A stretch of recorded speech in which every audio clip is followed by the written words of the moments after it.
పార్వతీపురం మన్యం జిల్లా అక్రమ క్వారీలపై ఎమ్మెల్యే విజయచంద్ర కొరడా జులిపించారు. సీతానగరం మండలం సూరంపేట వద్ద రన్ అవుతున్న క్వారీని మైనింగ్ అధికారులతో కలిసి ఎమ్మెల్యే పరిశీలించారు. అనుమతులు లేని క్వారీలు నడిపితే చట్టపరమైన చర్యలు తప్పవని ఎమ్మెల్యే హెచ్చరించారు.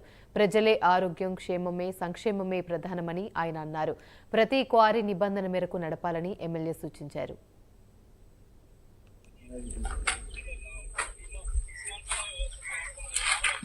సార్ ఎన్ని మంత్లు చేసినా కొన్ని ఇంతకు ముందు ఇప్పుడు నేనేమంటున్నానంటే ఆ ఉండి నడవకపోతే ఒక విధం, నీకు అర్థమవుతుందా? అవి ఉండి పని చేయకపోతే ఒకే రిపేర్ చేయించవచ్చు అనుకోవచ్చు. అసలు ఎక్కడ ఇన్స్టాలే చేయలేదు వీళ్ళు. గ్రీన్ బెల్ట్ అసలు మీరు ఎలా ఒప్పుకున్నారు గ్రీన్ బెల్ట్ లేకుండా?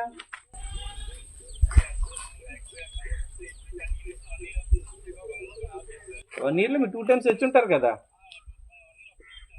నీరు వచ్చిన తర్వాత మినిమం ఫస్ట్ చూడాల్సినవే కదా, బేసిక్స్ కదా ఇవి.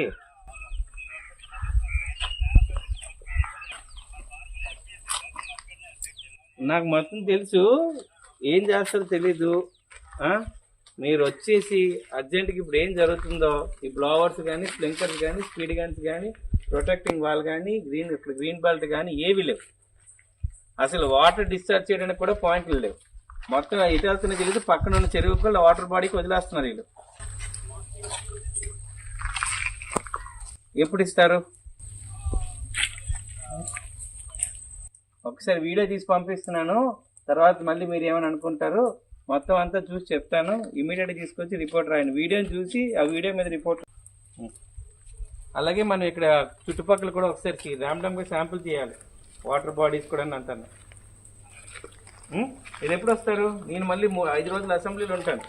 నాకు మాత్రం నేను ఉన్నాను కాబట్టి ఇక్కడ పని అవ్వకూడదు అనుకోండి. చాలా మంది ఉన్నారు, చేయించే పని ఉంది. ఏడీ గారు మంచి వాళ్ళే.